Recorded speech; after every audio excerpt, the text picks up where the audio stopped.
joining in. We're going to be going in today.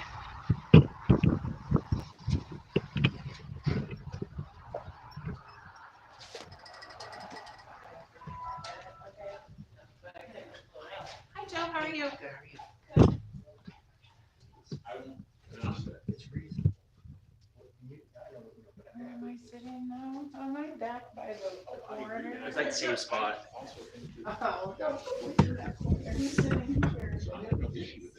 Some may. Of course, it'll never come. It says on off. Doesn't it say on off? Yes. Okay. Well, try power though. Oh, yeah.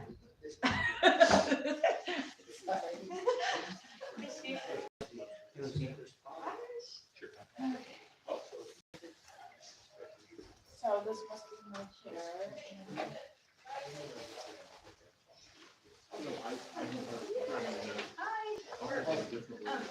Good afternoon, Miss Susie. Good morning. I cut across the home. I was thinking you probably did. Yeah. We'll make it have the formal. That's what happened there. How's Tyler today? You know how I'm doing. You want one too, Joe? Great. Yes, that's right. Together. Well, this is what I'm doing. I never got these, but I. Let me go have a look. What happened to the big pile of packets? There's a Adjournment pile now? here. Okay. Well, I don't know if this is what you're talking about. Yes, yes. Those are for next presentation. Okay. And then There we go. here's a copy of the agenda and here's a copy of the agenda change. Okay. He's gonna add public comment before and after. Yes, the big update. No, not okay. My boss is so new. Nick, do you want to be council president? No. I like how you're talking right now. You said the magic word limit. Is this something new? I don't know. Yes, So, I've been on site. But I'm going to I'm the only one this who can help. I afternoon have the talk. boots. I went Let the with the council dog, because I was walking there anyway, so and then ask questions. And they don't have any, you have a problem because, We well, just actually, no, we this. don't because we'll go with what you just said. But I think there will be questions and comments and I'm used to it. The only thing I would ask is that we're gonna make it by another topic that we mentioned earlier. Once we get to that point, if I can be excused that Oh, no, by all means, but. Equipment check. Once that reason has been achieved. Check. And check, I pencil. Check, check, check. Right there. What's that? That's screwdriver. I hope it's got. You just need to have a couple more screwdrivers. Yeah, Oh, you- Oh my gosh. Here is the. Wow, come on. He's like, As a distress. working on this. I don't know who's on identity. Wait, don't even think that, but more and more, I everyone. think we're missing like a chair or something, so Nick is there, Liz is there, Roxie's here. Oh, I think so. No, I got it. Is Cale here? Cale, I don't know, we need to press this. This is for Cale's seat here. How are you? Oh. Good start. Oh. Jeanette, I'm sorry. And I read what you read here. But there's that, so I'm kind of confused. Okay. All right. I get like that periodically just for no reason, so I don't know if that's. It's, a couple years ago, since the doctor told me. Here's the agenda. A new one, no, same, you have it already. Okay, grab it. So this is what's new? That's Nick's handout for his presentation. Yes. He'll talk about handout one, Yes, handout and I two, carry around and this. those are what he wants you to reference. Every month. This is Nick's handout over here. What's what? And then when he talks about handout one, In the handout two, that's handout There you go. four. Okay, so I think we're gonna work on that. Okay, and then these are the changes Once to the we agenda. get to, that you probably Jim have, and I we're were gonna do talking this. about. Explain So this is what's gonna go in here. the comments and. These are basically just your notes, and they may or may not be helpful for you sitting here, but this is just what he's looking at. didn't know that. Is So that- he's in his agenda ad. Oh, Okay, Okay. and you, would you And then prefer he's stay going while to- we're if here, there's- or just go and- I'd rather He's not. gonna read Okay. this, Unless there's- but this is, he just needed this written on there, because he's gonna add two You public know, I've comments. already established that. And then he just needed to remember the name of the business. Just some little notes for So Tim. how are you for time today? Are you on the verge of being called out? No, we got our teams working on it. It's been a long day. Perfect. Okay, I thought you Yeah. could. Okay. People make their choices. And- Guys, Just it's give it inside. from both sides of the river. Giannettino. It's inside. Without a T there. Wow. Here, let me do a finish. Oh, is this what they did to stop it? On the bottom, where you want. Where is? No, not to stop it. It's not my right hand, it's not my right hand.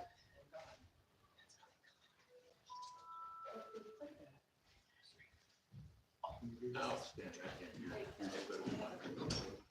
Okay. Thank you. Just read through that. I love doing that, Alice. Had a full ceremony to get it. You know, back in. Oh, really? Yeah. So it was gifted to you by natives in a ceremony? Yeah, my. There was a lot. I know we're different tribes. Yeah, so, but it was nice on our. Is it different? Is it different? Our year celebration. Some kind of- We had them, we had to do And it depends on what's in there. I don't even care about. Hi, Roxie.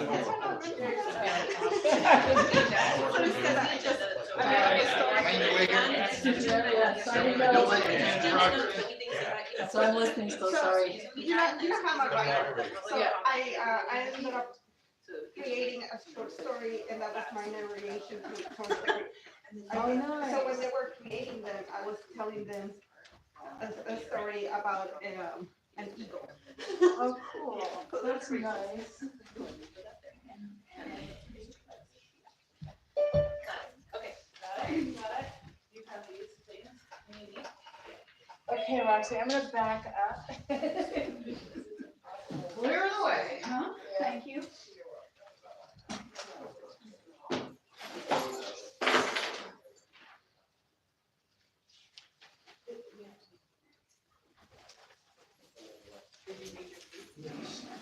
I tried to move stuff. Or you, yes.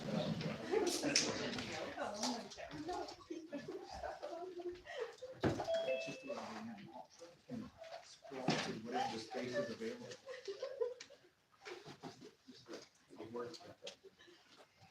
Earlier, just to make sure. It's so flowing and free. Try to work on this. Okay, don't you say- You got it. Make it stop.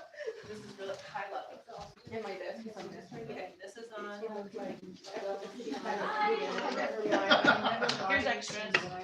I need to talk to my partner in crime here. How's it going? How's the line? Good. I found a line on my line here. I thought they were aborted. I looked at one line. And that's a really good line. Probably did. Yes. Omega, would you please start recording? Oh, you have to bang the gavel. You don't just get to ask for this. Well, I'm gonna bang the gavel after this.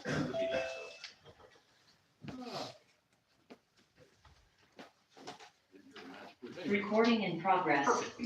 Good evening, I'm Jim Buckles. The meet time is 4:02. This is the March 12th meeting, a special session of the City Council being held at the Sheridan City Council chambers. There are some changes in the agenda that I would like to pass along to you before we start. The first change would be is I will read the mayor's resignation letter to explain why I'm here. President Buckles, if you may, can everyone go ahead? Oh, shame on me. Your- Trying to do everything so quick, that's it. Not the first time. Thank you. So, next up, we are going to have a public comment period. Not a lot of public here, but for chance, by the time we get going, things will be, people online may be wanting to join us. So that will follow the mayor's letter. And then we'll move on from there down the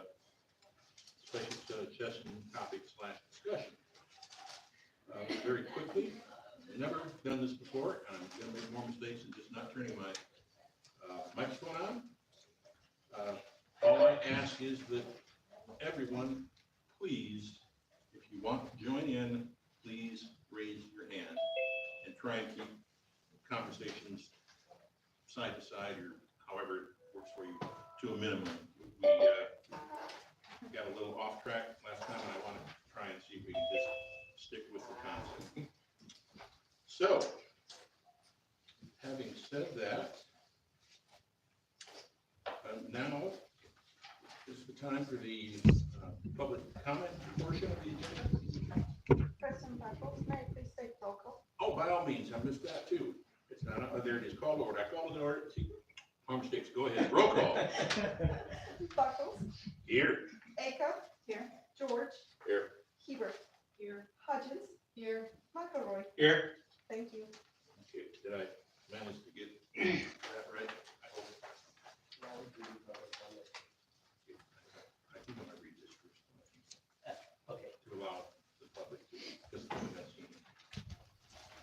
But right now, even though there's not many people here online, I'd like you all to know this is from former Mayor Marianne Thomson on the 11th of March to the Sheridan City Council, the city attorney, and the city manager.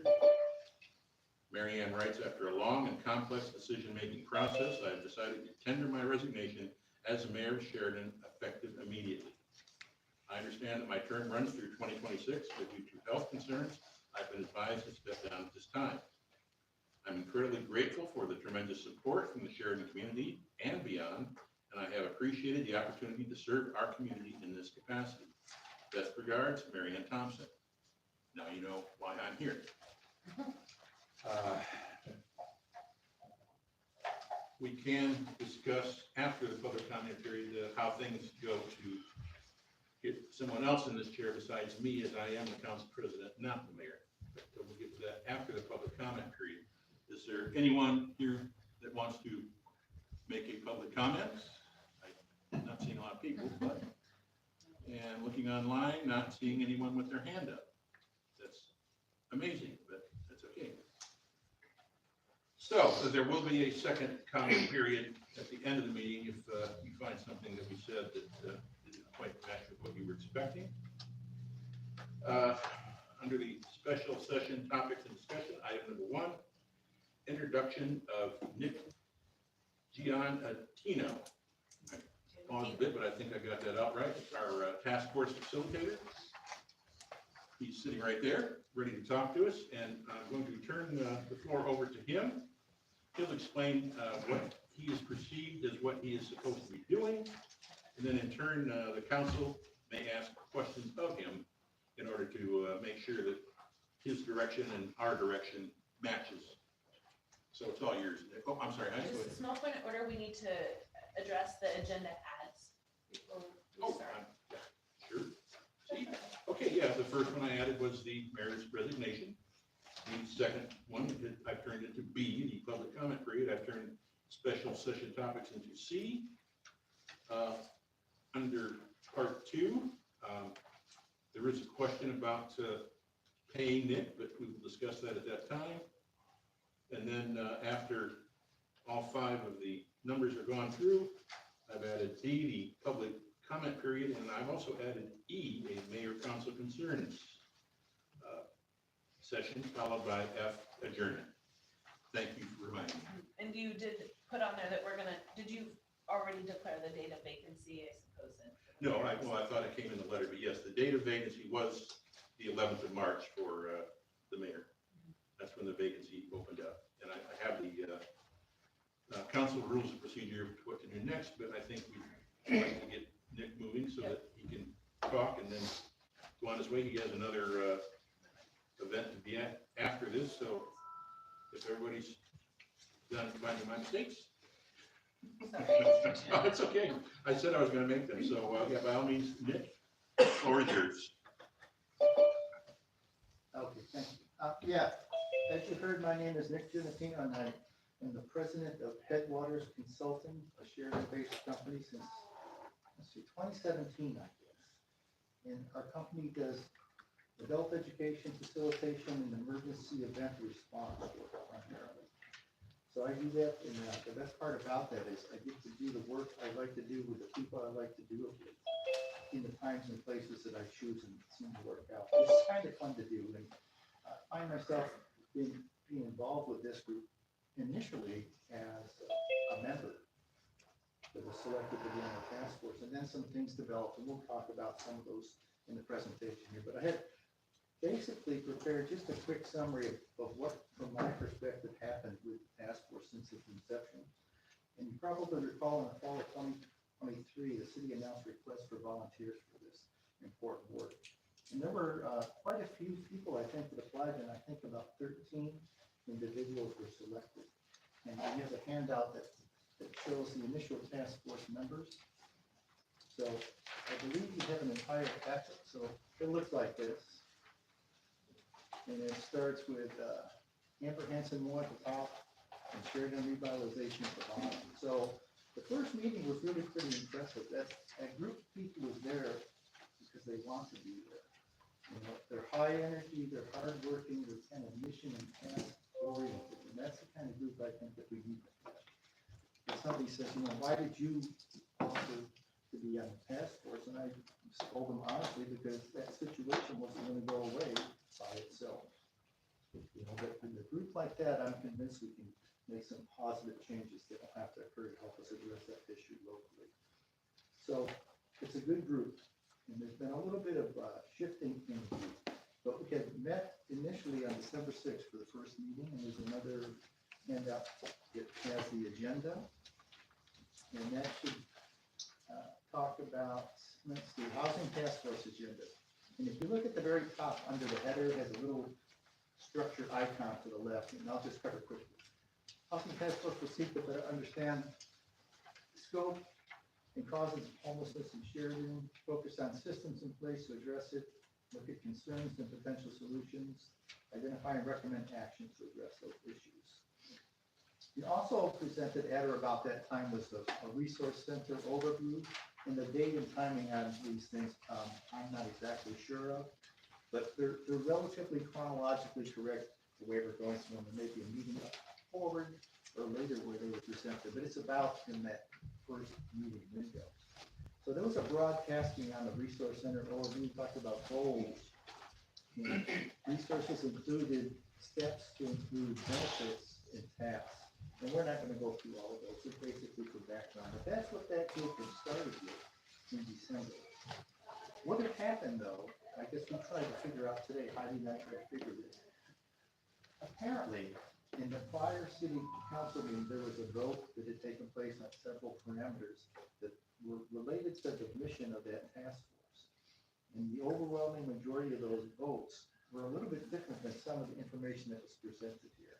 In general, you know, all generalizations are false, including this one, but basically, there wasn't a broad base of support to provide a lot of structures and facilities when that vote was taken. There's more not willing to do that than willing to do that. So that sort of morphed this initial set of information for the task force, and that didn't really kind of help us be as successful as we could have been at that time. But, you know, we kept meeting, and things kept happening. So in that initial meeting on December 6th, we talked about the meeting schedule, figured once a month between that meeting in May, and we focused on some of those key items like logistics and staffing to meet the needs of homeless people.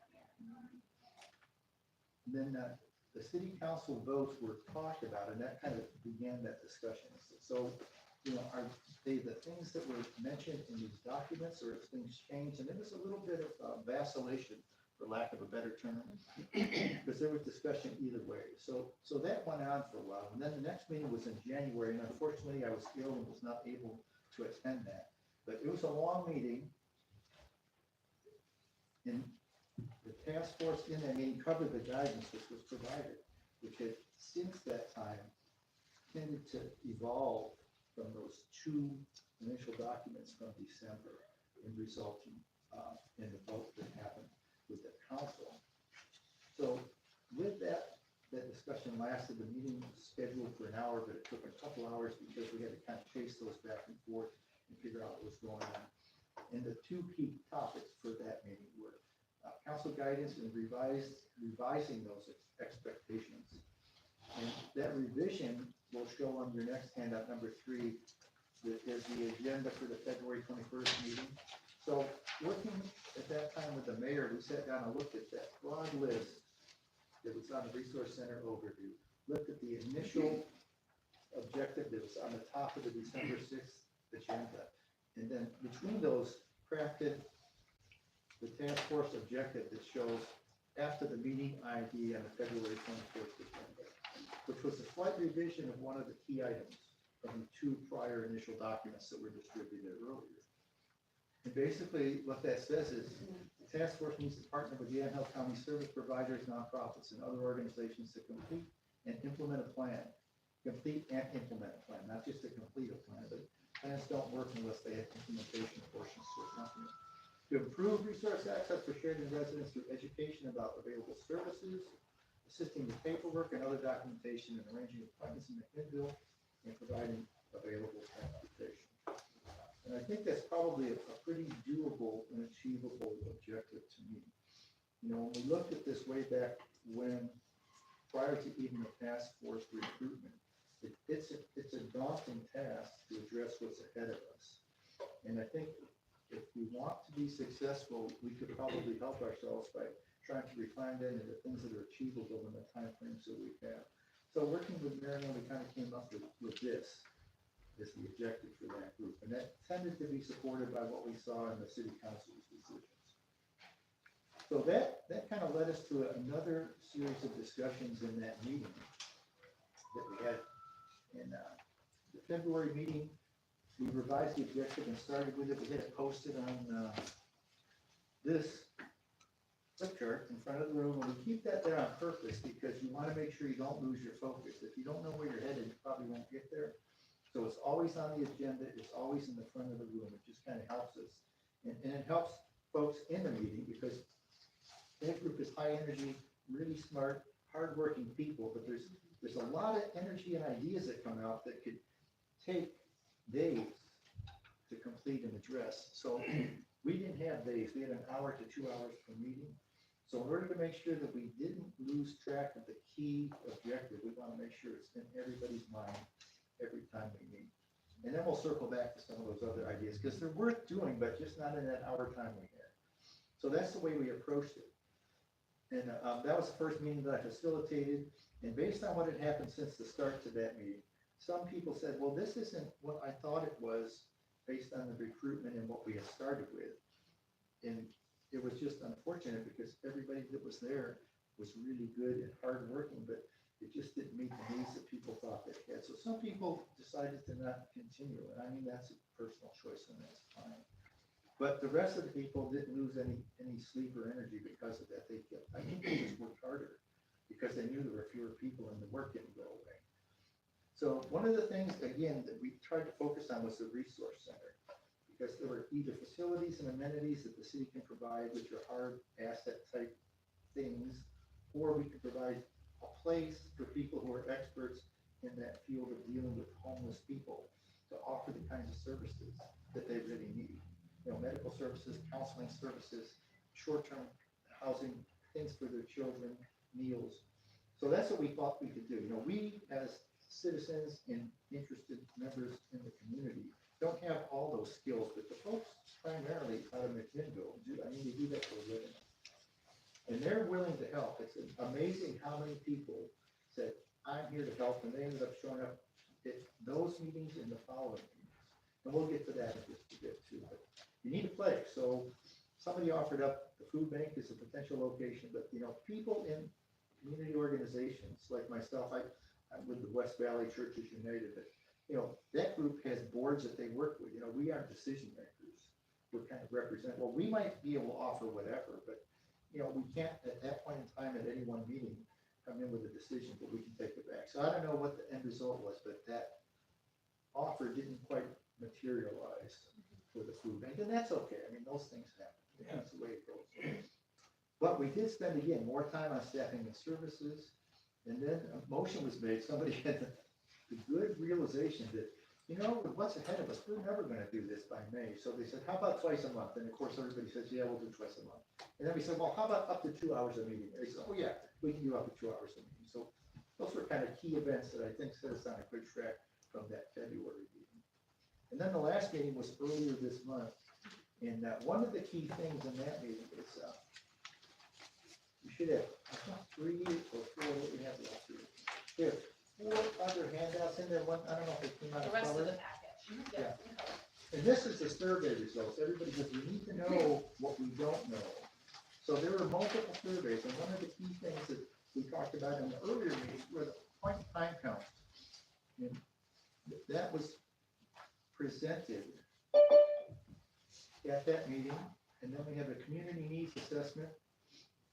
And there's a lot of common elements from the different surveys, and then we had additional survey information, and I'm not sure, Heidi, when this chartreuse one was done. Sure, I can talk about that. Yeah, if you won't mind talking about that, and then we have the last one that, talked about the Health and Human Services numbers for Sheridan based on prior work that was done. So if I can hand that over to you, if you'd be willing to cover this Yes. survey, and then that last HHS number count, that would be helpful, please. I know a little bit about this one too. This was just an event that YCAP had held, and it was at the high school for people to come drop by and talk about their needs. And then this one was, this is just a sample, but Daisha and I, many months ago, had started having her hand these out when she had interactions with people. And then we also had them at City Hall, but we never, I don't think that they were tabulated, but we ended up with about 15 of them that were handed in. And so that's one of the things for the next meeting that I'm gonna tabulate and figure out where they all went to and get those going. And then this one was handed out by YCAP at the last meeting. And this was just some more information that's been gathered about Sheridan. And so the group had that to look at too as a document. And then this is one that I had been working on, and I think the council has already seen this one. But this first part here was like November of 2023. I had asked for some numbers. It's the very last page. Down in the bottom corner, this is 7. I had asked for some numbers from Yamhill County. They're called tickets, essentially, which means they're numbers from Human Health Services. And these are just Sheridan numbers. So this is people that are going to MAC, and they are going to the Human Health Services, and this is how they're using those services there. So these are just some numbers about their clients and their service tickets to get. So that's something just to look at, food for thought. Okay, thanks. So there's a lot of need, that's really what these numbers say. There's a lot of need, then they tend to quantify and qualify what are the needs and how many are there. But, that it's kind of interesting to me because from the start, everybody says, well, how many people need housing assistance in town? The thing that came to mind based on looking at this numbers and hearing the people who work with it is, it depends. Okay, if you look at the point in time count, I think they said there were 12 people that responded to that. And then when we talk to the folks at the American Legion, they say we have 40 people that show up on a regular routine basis. And, people are sometimes reluctant if you're there to survey to talk to you. But if you're there to just kind of help and provide things, they're a lot more accommodating and willing to show up. And I think that's what you see from those two approaches is what the needs are. But the needs aren't going to go away. So thankfully, we finally had an answer, although it's a window and it's a range. At least we have an answer of about how many people in the area can use the help. And one of the other things that happened at that meeting on the 6th, this was our first up to 2 hour meeting. Deputy Brady Waters, he was there at all of them. He was a consistent attendee.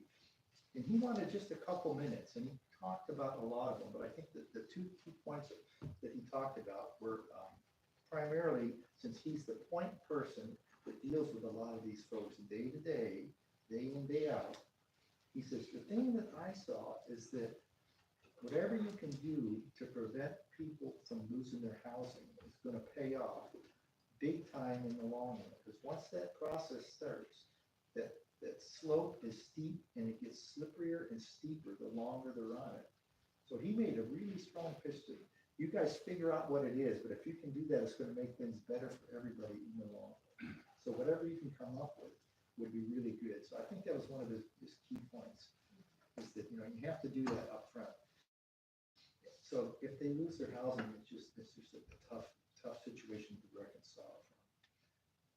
So he did a lot in, I think, 4 minutes. It was probably some of the best 4 minutes we had, because, at least myself, I don't deal with folks that are in that situation daily. I mean, we occasionally see people on the street and some people yell and cause a commotion, but he's the person that's there and he does that routinely. So I take a lot of value in what he offers in Sheridan, and I'm just glad that he was able to do that for us. So now that you know what people need and about how many people there are, you still need a place to do that. I mean, we don't have a place since our primary option started, but we came up with a range, I don't know, a handful of potential locations. And then one of the things that came out of that is, well, what do you need if you have those locations as far as, you need restrooms, you need an office, and we kind of brainstorm those things, that we didn't finalize it, because I think it just varies depending upon what you want to provide. And the needs that we have are as shown in probably the one that has the pie charts is probably the best range of needs assessment I think that we have seen. At least I've seen since I started working on this year. But with that range available, and looking at the options and what we need for infrastructure and other amenities, it was just incredibly fortunate, and I think this didn't just happen. Somebody helped set up Diane Reynolds to present information. She's the founder of Provoking Hope from McMinnville, and she distributed these brochures that we can pass around. We don't unfortunately have enough, but we'll get those, and then I'll come back to you, Jim. Do you have a specific chart you're looking at when you're referencing? Yeah, what you're talking about, a page number that we can go to? I'm not sure what the question was in reference to. Thank you. You mean the vertical front one? Yeah, the pie chart with the range of services is probably the best. That's my opinion. The one that has YCAP on it. Yeah. So to me, that's kind of a good inventory. It's across the spectrum of varying degrees, and you can see the proportions by the need that's presented in those diagrams. But Diane spoke, I don't know, what do you think, 40 minutes? Yeah, it was wonderful. And she started that organization, I'm not sure when, in McMinnville, and there's somewhere 40 plus people that she employs now and helping provide the services that people need. And she covered, from soup to nuts, and the range of those services and skills are in the handouts. And unfortunately, like I said, we don't have enough for everybody, but we can sure get some more so that every council member has those. I think it's worth looking at. And the bottom line behind all that is, she said, I'd be willing to come here and provide those for the city. Find me a place. So that's kind of where we left it. And she'd be willing to come back. She'd be willing to come and meet with the council and send other people to help share that message and what they can provide. But I know what we're going to talk about in the next meeting. We're going to try to narrow down where we can provide that and how we can help her meet the needs locally. And that's where we left it. She has the experience and she knows all the providers for the different types of services and amenities that are available locally. It doesn't make any difference if it's transportation or meals or short-term housing or, daycare. She's like a vast array of resource availability and skills, and not only that, but capability with staffing in the organization that she works with. So I'm thinking, it's going to be a pretty simple task from here, and it's not going to be easy, but it's not overly complex. What can you provide from her organization, because we know what the needs are, at least roughly. And then from our side is working with the city and the council, like, what do we have for options, and what will those options take to become operational to provide those needs that we talked about for the resource center, because that's really what our focus is. Until we take care of those basic day-to-day life needs, all the other good things that task force started out with on that broad spectrum of improvements and overnight capabilities and those sorts of things, at least to me, they seem to be worthwhile goals, but they're probably beyond the scope of this May timeline that we have.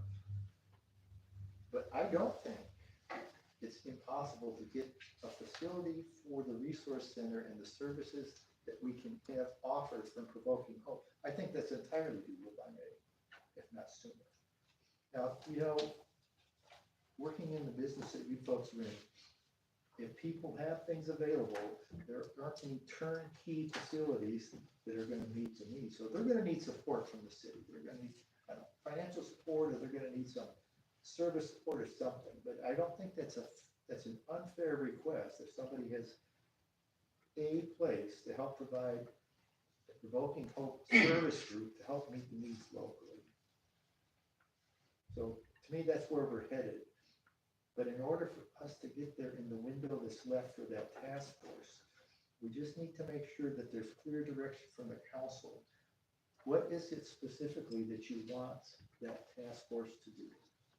Okay. The latest version that we have is what's shown for the task force objective on the handout number 3 on the February 21st meeting. So what I'll do is I'll ask the members of the council to take a look at that, okay?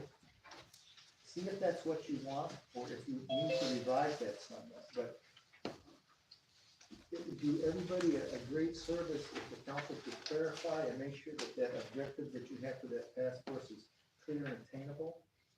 And I'm convinced that group, once they receive that, will get to that goal.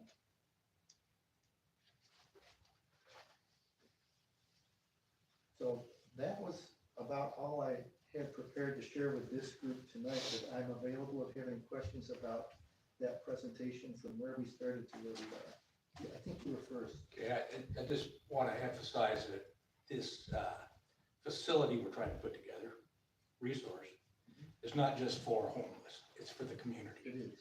Yeah, you never mentioned that, you said it was for homeless, so. I got kind of wound up there. I know. Thank you. Sure. Yes. Do you know, or does the task force know yet, what a resource center needs? You know, that's one of the things we had talked about, because the resource center needs, basically, they can be either lightly staffed or fully staffed, and then it can depend upon the range of services that Provoking Hope is willing to provide. And I think if we look at what they can provide and we try to match that up with what the survey shows, that'll kind of dovetail is to defining what that need is more clearly. But the first need is a physical location with certain components and infrastructure elements to take care of the people who have those needs. That's what I want to know. Yeah. We don't have that defined yet as a task force. Can it be broke down as to minimally staffed and then completely staffed? I So think, that we can start small maybe, or what I know think, where to start? yeah, and I think that's a good question.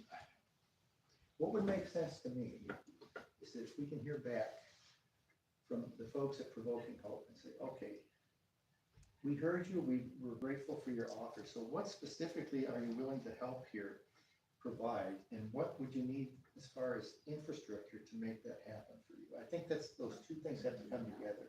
So in my mind, that's where I see us shooting towards. But that's just me, and we haven't talked about it with the rest of the task force, but we will. Yes, Heidi. Sorry, one of the things that really resonated with me that I hadn't considered is they need secure internet. And then they need a room that has, gives them confidential space. And those were really the bare minimums. Well, you think of plumbing and. Oh, yeah, a restroom, sorry. They need But I mean, a restroom. It would be nice to have an actual checklist of absolutely everything That's what that they're a looking at. resource center would really need to be effective. Okay. Well, you know what I think? I think that would be a great topic for the next meeting.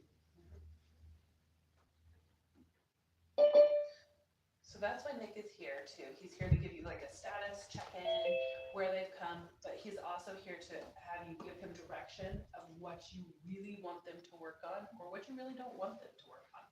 And so we want to make sure before Nick gets going too much further down the road that this objective matches what you're looking for.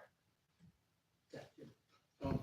You were talking about, minimally personed or, fully personed. Are you talking one day at a time or 5 days a week? How are you referring to that when you say minimally versus, fully? I don't have that defined because it's really not my call. And I have to defer to Heidi too, because I thought what I heard is that Provoking Hope would be willing to provide what they're capable of, and it hasn't been defined by days per weekend. And I think she did have a location someplace in town, is that correct, that she used to come and work out of Yes, before? they used to work out of what is called the Rebecca Lodge, next to the Central Market, years ago. But as I was telling Heidi, I said, this is an incredible offer that, we really can't afford not to take advantage of this offer, because it doesn't happen very often.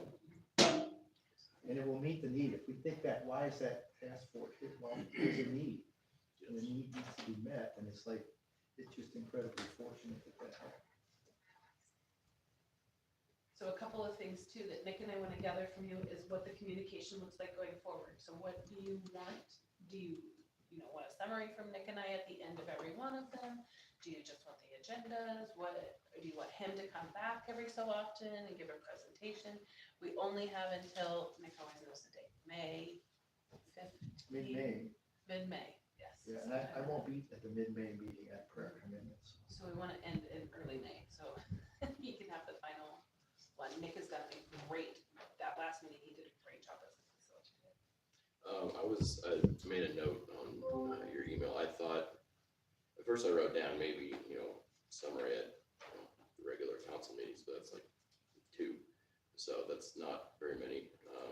And then I was thinking maybe every council meeting, but what if in your Friday update, would that just to keep us like up to date, because that's weekly. And we would get it immediately, or close after the meeting happens, I guess.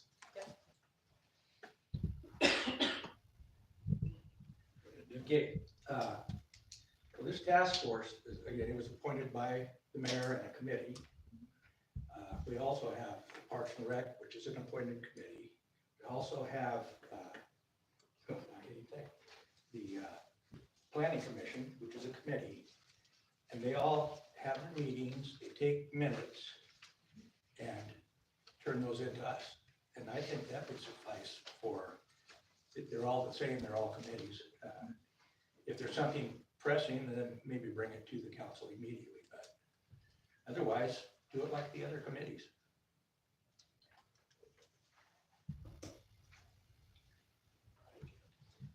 Yeah, and I think going forward, that'd be a good idea.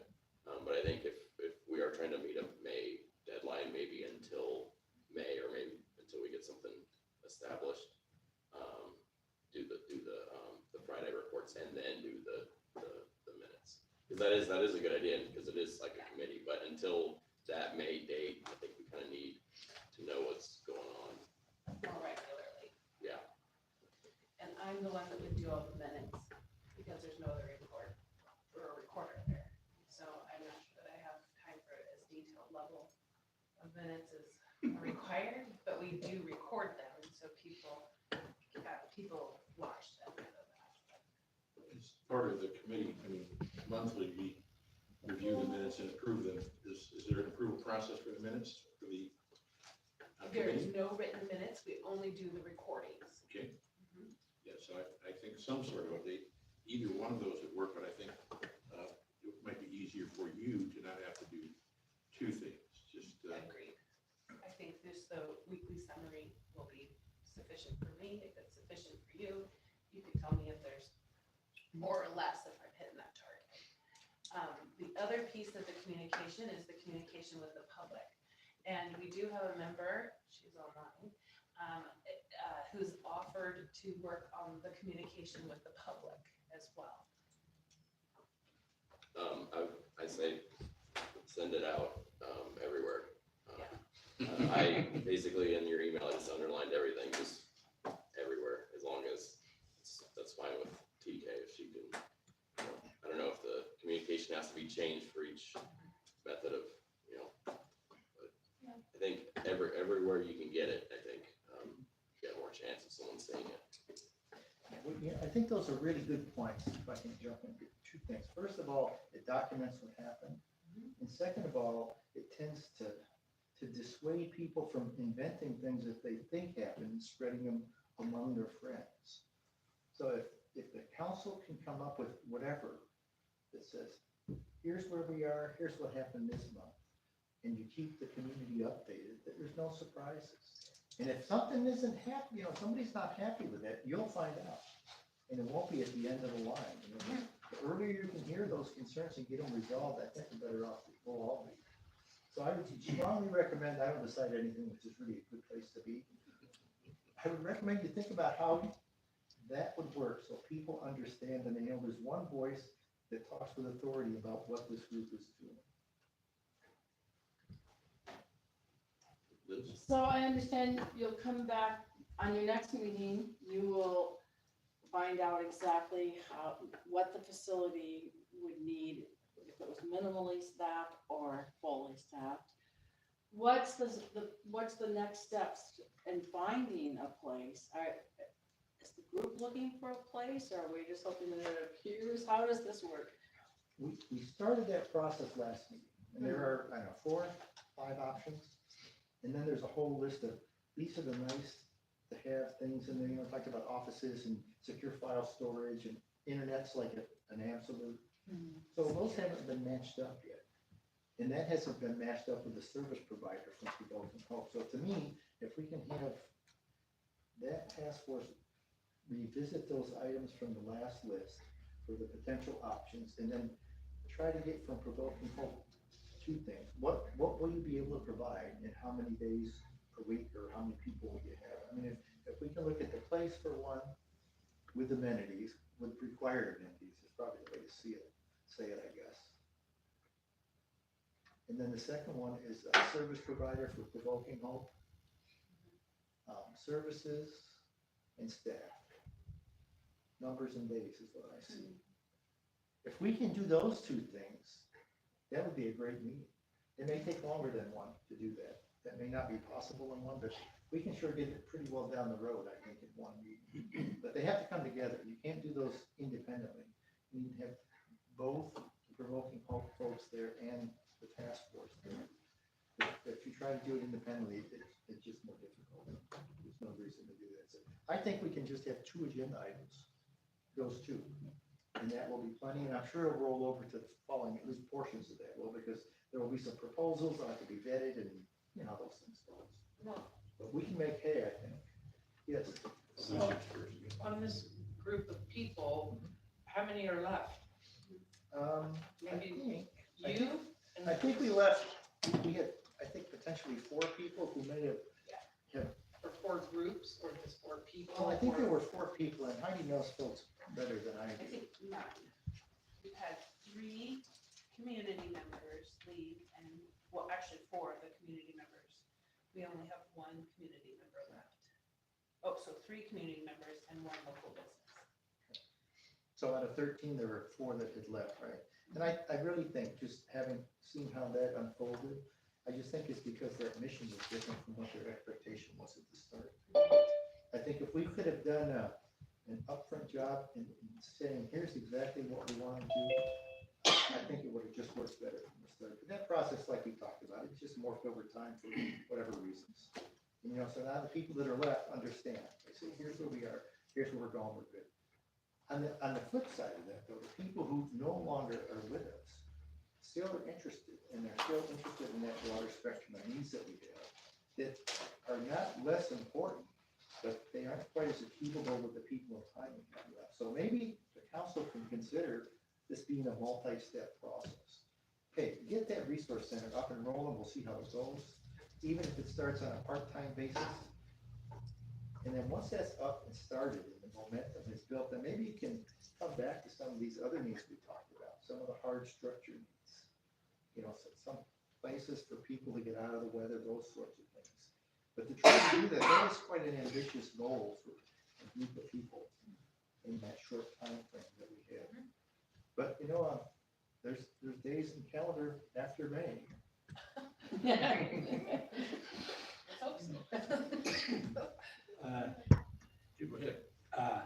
So when we approved this task force, the council gave direction on what this task force should concentrate on, and resources was one. The other one was a soup kitchen, and then the mobile bathroom thing, but that's way down the line.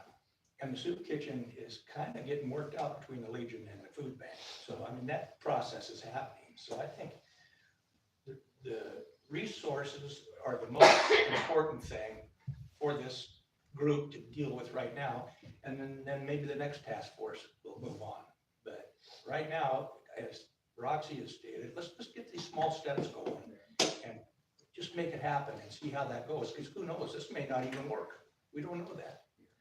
So, Yeah, I think that's probably a sound approach to, let's get something implemented. And then you can build on that momentum. And then you have that group that's interacting in the community. Then you have that task force group to kind of help it work and have that interaction with the council. And you can just build some momentum from that base. But you need a base to build from.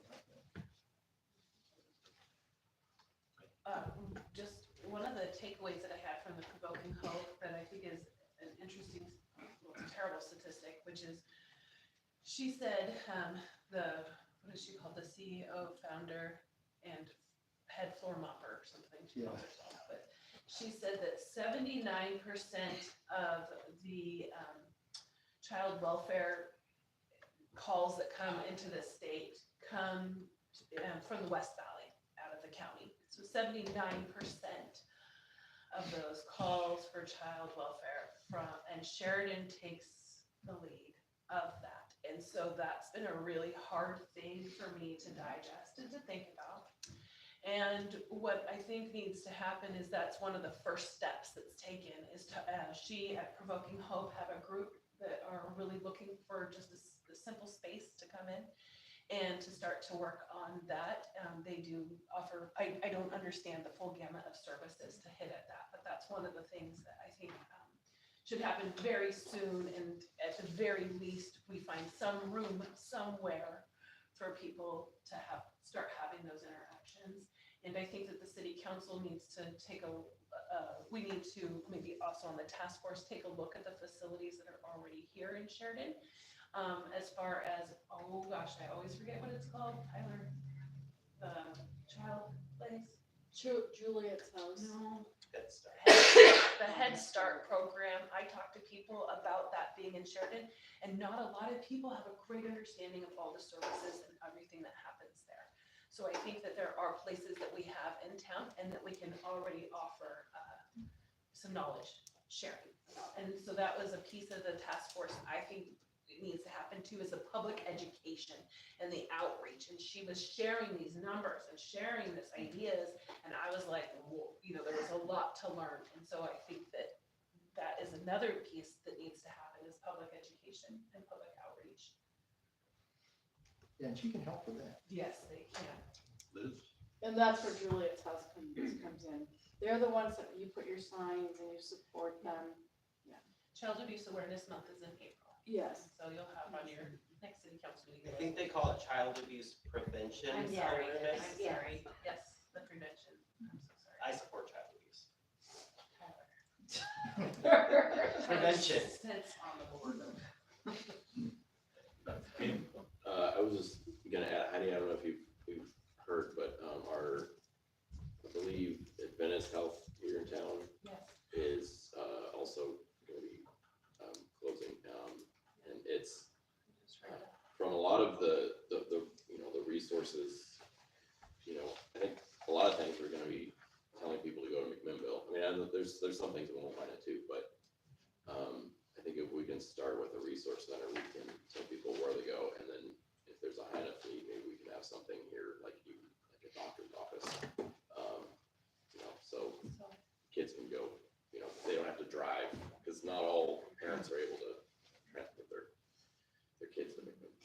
We have seen that in some of the statistics here, which is medical access to medical. And I know as just a parent at the school, and I'm sure you can speak way beyond this, but that's a big thing at the school, is getting those kids in to get their eyes tested and having them have their teeth looked at and all that kind of stuff. So that's probably something else that Provoking Hope can help with, is to get that care. The school's actually doing some of that Yes. because it's such, Such a need, yeah, but, there's only so much we have at the school we can do. So. Yes.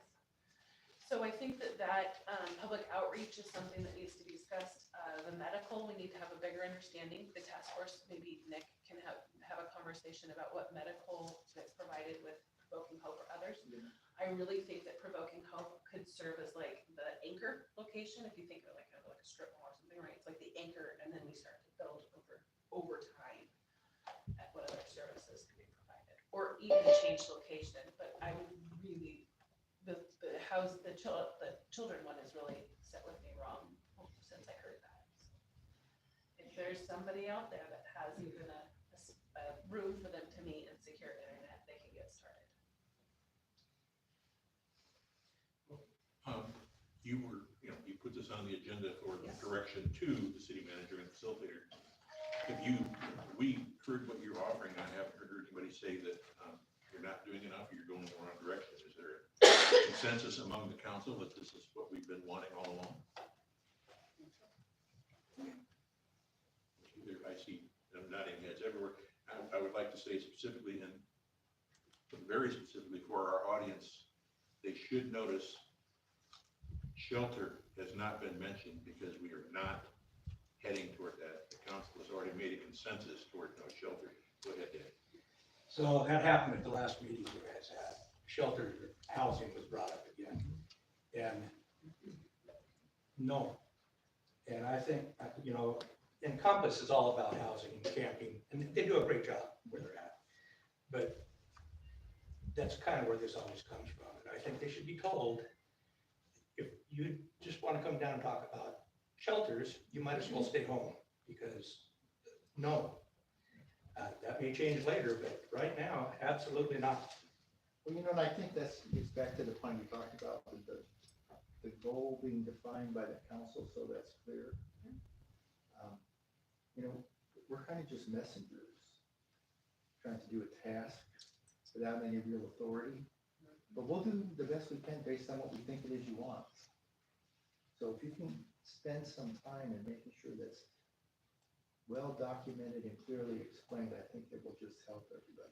And and when these processes start, it's not unusual to have a little bit of drift, because everybody's different. We hear things different. We understand. We aren't very good at communicating in general.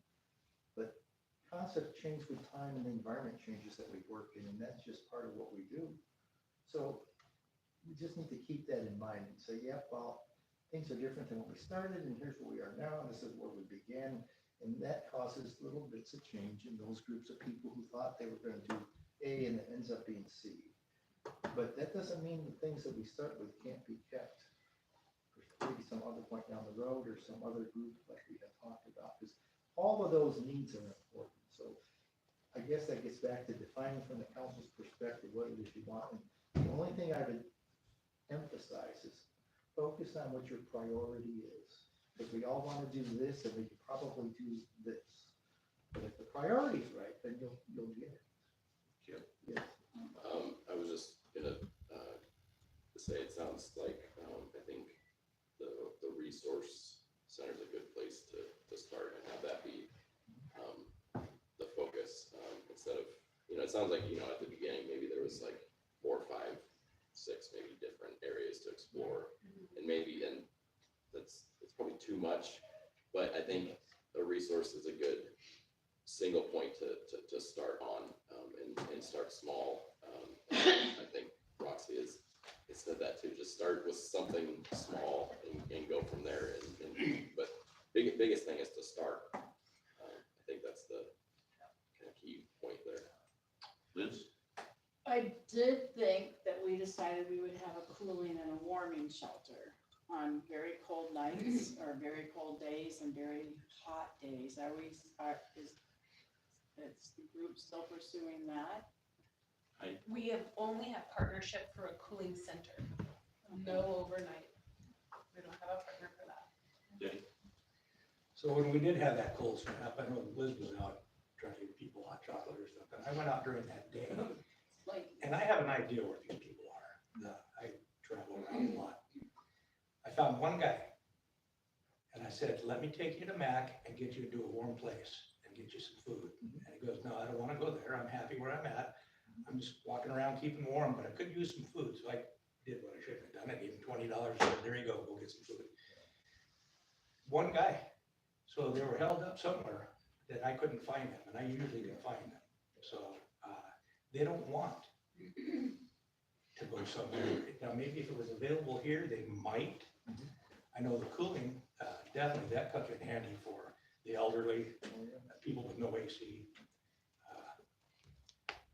The warming, I'd like to see it, but that's a big one when you've got people who don't want to go.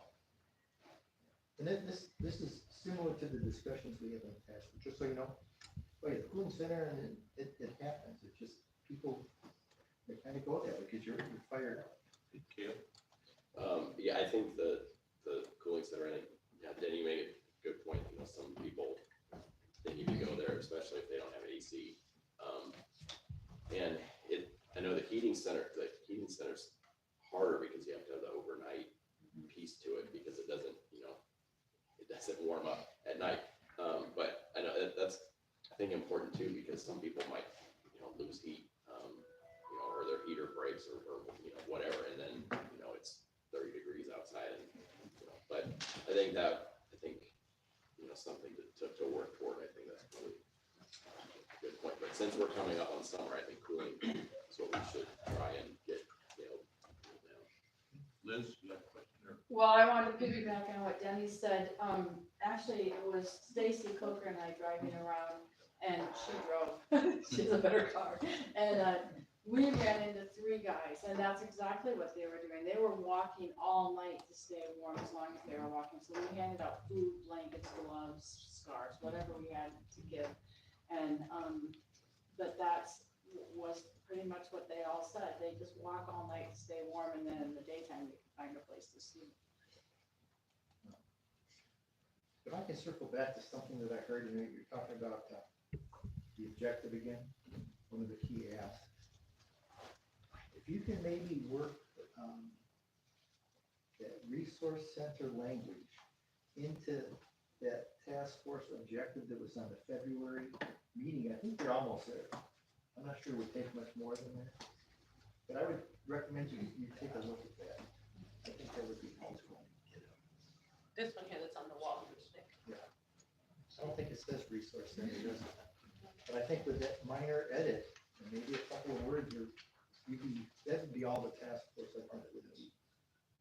Yeah, you've got resource access for Sheridan up there, so. Yeah.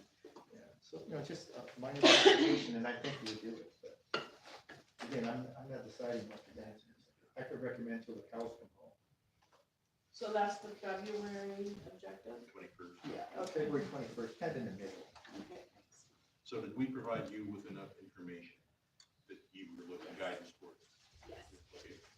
And then now, council, do you have any other comments or ideas to share with them at this time? Because Nick needs to go, so. Are there any other questions then? No? Well, great. Well, thanks for your time. Thank you. Nick does a great job.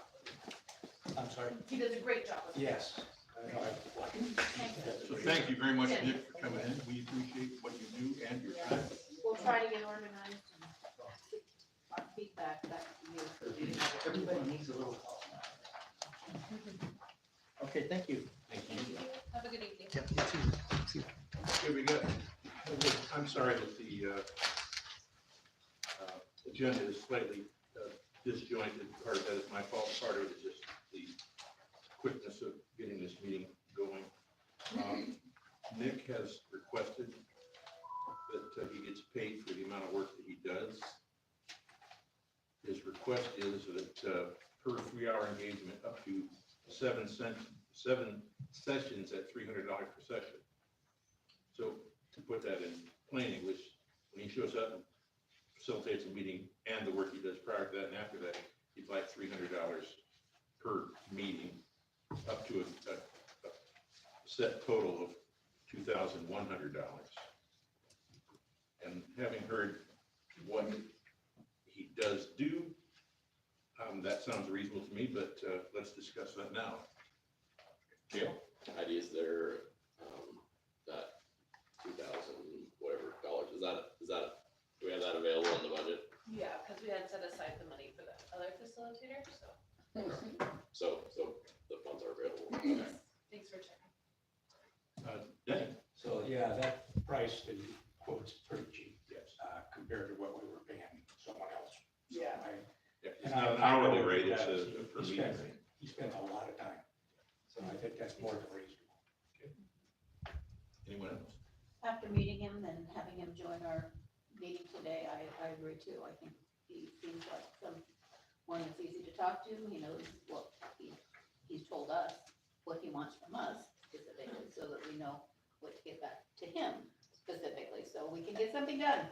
Do I hear a motion? I make a motion that we pay Nick $300 a meeting. I second it. With the cap. With the cap. That's $2,100. I hear a motion in a second. Discussion? Does that start from this time forward? Yes. I think he wanted the bill for the last meeting. So, bottom line, sure. Seven 2,100. sessions up to a maximum of 2,100. So. Any other discussion? All in favor? It's unanimous. So we'll move on from there. Okay. This is definitely a wide open, the entry on the agenda just says 127 Southwest Mill Street. I believe that Lucy, you have the most knowledge about that. You have information to pass on to the council about that? Well, I'd like to discuss this at a workshop, because I actually have been talking, the contractors are kind of like a task force. They haven't had any real direction. Like, for example, are you gonna keep the portable showers? Do you want showers put in there? They do have 3 rooms. They have 2 rooms currently on their plans, and then they actually have a showers with 2 toilets and then a 3 washer and dryer hookups, but they haven't really been authorized by us to do that, so they're just kind of building a dream to take on and off the table. But they would be more than glad to come in and discuss, to have any questions that you guys would have for them. They were taking some asbestos off the side of the house to have it tested, to have you realize what it would cost, but they don't have to take the asbestos off the house to fix it. And they've been in that house so many times, they don't have a problem cleaning it and getting the rodents out. And by the way, just for whatever it's worth, there is a chemical that is not transferable to other animals. It just kills them. They will take on the responsibility of at least gutting out that house. And then they would like to do it anyway, because they can do it cheaper than the bid that you guys had, or the piece of paper that we had. But then they would get a bigger container and put the insides of the building inside of it, so they would actually get the most money out of it. But once again, you haven't really hired them, so I'm just bringing things to the table for you to look at. But they would have a greeting. There would be 3 desks, but I believe 2 of them could be separate rooms. And then there'd be like a receptionist area. But if you didn't use the showers and the toilets, which would be ADA, but then there would be a special one just for the people who are working there. So one set would be for the homeless folks, and then the washer and dryer, and then the other one would be for the people who are actually working there. They would not do the upstairs. You could use that for storage or something else, or as time goes on, look at using it for something different. There's, I think, 2 bedrooms up there, maybe 2. I think it's 2. And, but they would like to come in and have you ask them questions, because I also didn't know what the city could do versus what they would have to subcontract out. But they're very willing to work with whatever the city's asking for. Okay, so what I'm understanding is that you would like to have them come in and say, here's what we can do, pick off a list of what needs to be done. Is that what you're Well, they would ask you, what would you like to have done? And because why make a bid for everything when you only want 2/3 of that? And, the whole thing about the portable showers, which I know is on our list, I still don't even know what the status of that is. We'll get to that. And what the very council shortly. wants. So, but I did ask them if they would come in and address the council and let them ask them any questions they wanted, and they said that they would be more than glad to. And then they might ask us some questions too. So, Denny? So I think we're getting the cart ahead of the horse again. Because it's pretty hard for them to put a plan together until they know what the scope of work is. And we don't know what the scope of work is. I handed you all out the asbestos and lead laws for the state of Oregon. And lead, you can get fined for it if you cut a piece of molding off that has lead paint on it. That can put lead airborne in the air. There's, on the back of that lead paperwork I gave you, there's just a small list of people that have been fined throughout the state for not following the law according to how to deal with lead. And one of them was a real estate property manager. That was the highest fine, $4,000. Asbestos, you have no clue what asbestos is in that house. I'm not talking the outside, I'm talking the inside. And if you'll read the Oregon updated asbestos laws, in 1974, they were one way. That's anything built before 74, you had to test before you did anything. Now it's 2004, I believe. Anything built by then. That's because we started importing building materials from China, and they were using some stuff that was not good, cancer-causing agents in building materials. So that's what changed that again. So I can't say there's asbestos in there, and you can't say there's not. So a contractor would want that information because that can change the whole scope of work and what it's gonna cost. Because that stuff's not cheap to deal with.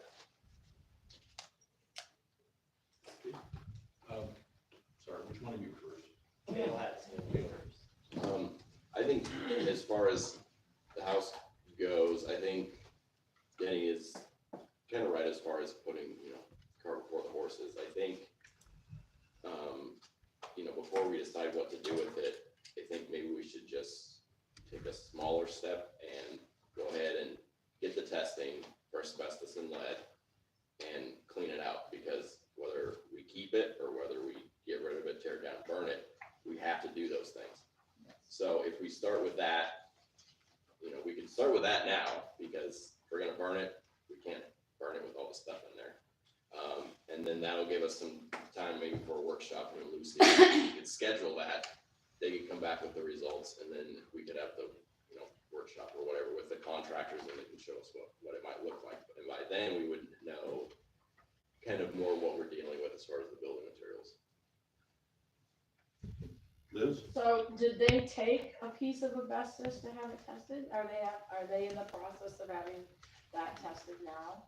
They did say that they have looked inside the house and, they're licensed and bonded contractors. They've done a lot of remodels. They're familiar with some of the materials, and they can test the inside, but they feel that the inside of the house if they took it from the outside, because there's pieces missing on the outside of the house.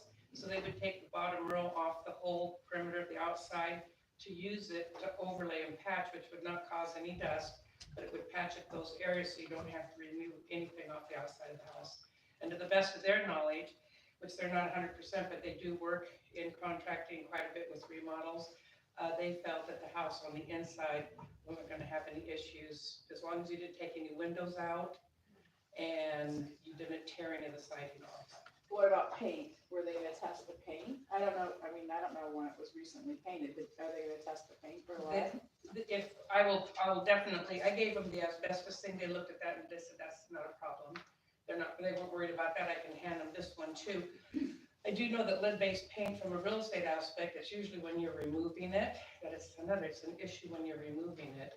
And so on the outside of the house, it would be the same way. If you're not removing the asbestos, it's not going to be a problem. If you're not removing the lead, it's when you're taking the lead, the paint off the outside of the house, or if it had it on the inside.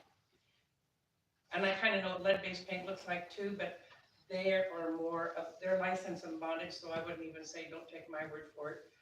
They can have it tested or take their opinion of it. Okay. If you read the Oregon law, these things have to be tested.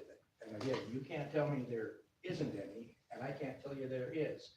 It has to be tested by a qualified person that tests this stuff. And there's little kits you can test for lead paint. And it also states, if you're gonna cut something, which sounds like we gotta cut the doorways open, there's a chance, if there's lead paint, that there's certain rules and procedures to remove that, so. Liz, go ahead. That's my concern. If we have, if we're gonna use it as a resource center and people are inside, I think we should be testing whatever is inside. The paint inside of the building rather than the outside, because people could be attacked by whatever's inside if there was lead or asbestos that's dangerous in there. Heidi? I think regardless, if you keep it or get rid of it, you have to do the testing, even if you burn it. So it sounds like you're all in consensus of Yeah. doing the testing, like Councilor George has said. Yes. I have a question for you, Denny. You mentioned, we're, right now, if I understand everybody, we're talking specifically about asbestos, and we've got, this came from the last meeting from Heidi, that the way they do it is 25 samples at $26.50 each, testing for asbestos. What sort of lead requirements, or can they test that at the same time? They can if they're qualified to test it, yes. And I haven't ran asbestos crews for several years and the rules have changed, but it used to take 3 samples, like that wall. I gotta take 3 samples off that wall. It only takes 1 sample to prove asbestos. It takes 3 to prove it's not. So anytime you can hit minutes and maybe hit where there's some sheetrock mud that has asbestos in it. And the other samples are clear. So it's just a process. And again, you start removing this stuff, it's a very expensive process. It's cheaper here than it was when I was in Alaska. So we had to ship everything to Idaho from Alaska. So it was on a truck, on a container, on a barge, on another truck, and on a rail car, and then on another truck. So it was an expensive process. It's cheaper here by a long ways. But, So, Heidi, these figures came from you. Is there a general agreement that, I think you have a hand up. oh, I'm sorry, I missed it. Go ahead, please. Go ahead. It might be a bit premature, but I'd like to make a motion to keep the house intact on 127 Southwest Mill and direct the city manager to proceed with cleanup, asbestos testing and lead testing, and further determination of rehabilitation towards the development of a resource center with a decision of specific improvements to be made at a later date. Well, I second that. Okay, discussion. Denny? I think you're premature on this until we get the testing done. That's what part of the. I'm sorry? Part of the motion was to proceed with cleanup. I know your motion also said you wanted to keep the house intact, and we haven't even got there yet. The other house has got to go, and I'm with you on that. I think both houses should be cleaned out right away, not waiting for a contractor to come and do it. We get them cleaned out so that things can be done that need to be done to progress or proceed, even for the fire department and for a contractor. Okay, more discussion, thoughts, ideas? Okay, I have a question that doesn't necessarily meet with what you just said. The third item in the questions at the last council meeting is rodents. This cleanup, are we talking about getting rid of the rodents as well? Yes. Go ahead. So the contractor I talked to about 127 said they would clean the house out and then get rid of the rodents, but they'd clean the garbage out first and then do the rodents, and they use a non-transferable type poison that will not contaminate anything else. Okay. Do we have, this is because it's so messy, we can't even come up with an approximate cost for this at this time, can we? The cost for, okay, excuse me, we developed a potential cost for the asbestos testing at 25 samples at $26.50 each. For each structure. Oops. Oh, I missed a paragraph, good, thank you. Okay, the loads for coming out of there, they're estimating 46 loads out of 245 Southwest Morgan and 2 loads for 127 Southwest Mill at $7.50 a load. Okay, so yeah, there we go, I'm sorry, I didn't remember that, okay. The estimated total is between $5,000 and $6,000 for the garbage to be hauled away. He will also remove the rodents. The cost will be additional, okay? So I don't do good, quick public math, but I get us up to at least $7,000 looking at that. Does that sound about right based on the asbestos / lead testing and the clean out and getting rid of the rodents? Lucy, go ahead, I'm sorry. Lucy. So back to Roxanne's motion, is this part of her motion? Yeah, that's what we're discussing right now. So the contractor also said that I told him about this other bid, and he said that, I don't know about the Morgan Street home because they just focused on 127, but he said that they do it for less than that. So I'd like to be able to have the opportunity to have them give a single bid for that, and it would include the rodents and everything. Okay, so you're saying that this company you've talked to can do the cleanup, the asbestos testing, lead testing, and get rid of the rodents? I didn't ask them about the lead, but they are doing an asbestos test, I think, as we speak. Okay. And as part of your motion, Roxie, were you intending to include lead testing? I did say lead, but I would amend my motion to include, getting rid of the rodents. Okay, and I would imagine you're gonna stick with Second. your second on that, okay. Any more discussion on that? Danny, go ahead. Lucy, would they be interested in doing both houses? I think that when I asked them, they were just focusing on the one that was gonna be rehabilitated. Okay, but would they be willing to do both houses? You I would said they'll do it have cheaper. to ask them. Because again, I would really like to see this happen really soon, really soon. You know how quick those rodents reproduce, pretty rapid. That's where I'm at. Okay, so there's been a motion and a second. I could ask them. All in favor?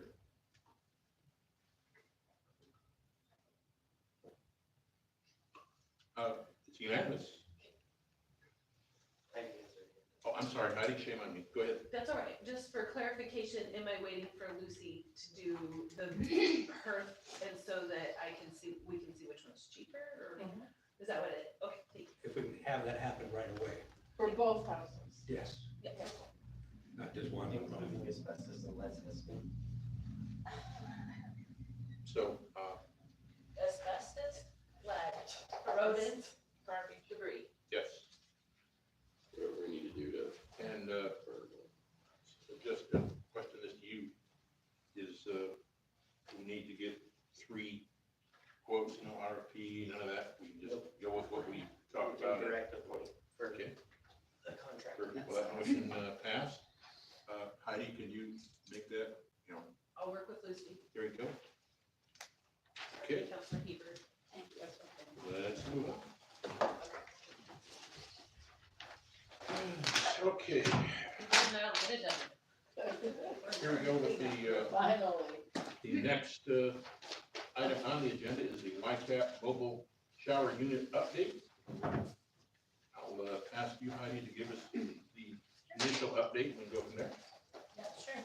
So the unit is here in Sheridan, and it is in storage area that we have on city property.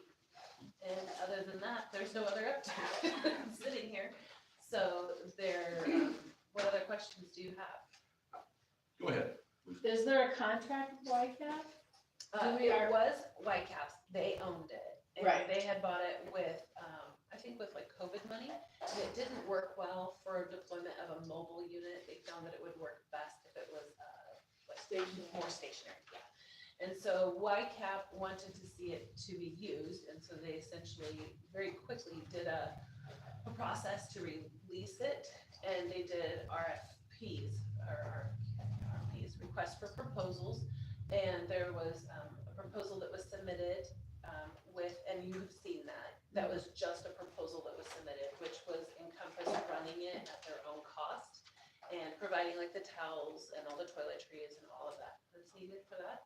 And the city would, at that time, was looking at using where the house burnt down here across the street, and that has the appropriate plumbing and water that needs to go with that, and our Public Works Department was prepared to hook that up. And outside of that, there's nothing else going on. So there would be no other cost to the city with that proposal, but there is no contract that has been signed for deployment, usage of it, all essentially stuck there. I have a question for you, Heidi. Yes, sir. It's coming from YCAP. They still own these showers, is that correct? Or they've given them to us, they're ours now? They are encompasses, I believe is how that works, right, Tyler? It's been a while, but we have the title here in the city's possession, but Okay. nobody has exchanged. Okay, so at the present time, they still belong to Encompass. I'm actually, this has been way too long ago, so I'll have to look and see who's actually on the title. Either way, it's not the city, I know that. Okay, that's worth knowing. Go ahead, Lucy. So I read through the letter from back in October, and according to that, Encompass was going to make appointments. Sounds like they could use the resource center to make appointments for people to use it so they wouldn't be overlapping each other. And they would actually kind of run the shower unit, stop me when I'm wrong, for us.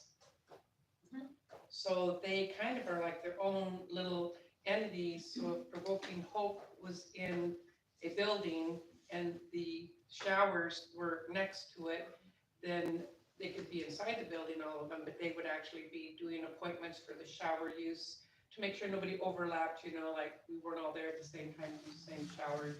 And then they would kind of run it. And they would make how many days a week it was going to be open and available to the public. And it wouldn't have to necessarily correspond with Provoking Hope, it sounds like. So they could actually have two separate functions within, I'd almost say the same building, except it would be parked outside of the other building. Yep. Okay. Didn't know if Did you you have a guys knew question that. first? Go ahead. So originally, when we looked at them, way back when, I was under the impression that it would be a mobile unit and we would share it with Willamina. So now it's become, it'll be a permanent or stationary unit, and Provoking Hope is going to run? No. Or not Provoking Hope, Encompass, excuse me. Okay. But I thought we had to have some sort of contract to verify all that. That's why I asked about that. There's been no contract that's been initiated. Okay. So they could be mobile, but it's not, I've heard, ideal for them to be mobile. Like, it sounds like it's not as easy as your travel trailer, right? It requires some effort. And so they could be used, you know, like in an emergency management situation, of course, but.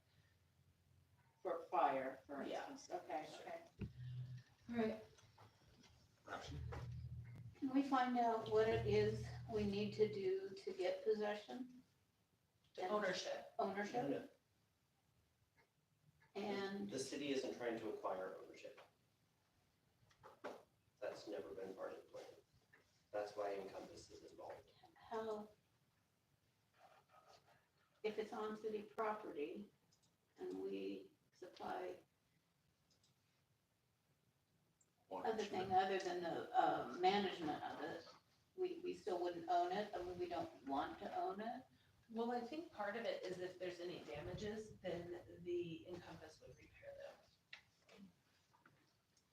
It would be my advice that the city not Okay. take ownership of a trailer that we did not build, buy, and will not be running. And the liability. So the big problem is that it's not ADA accessible.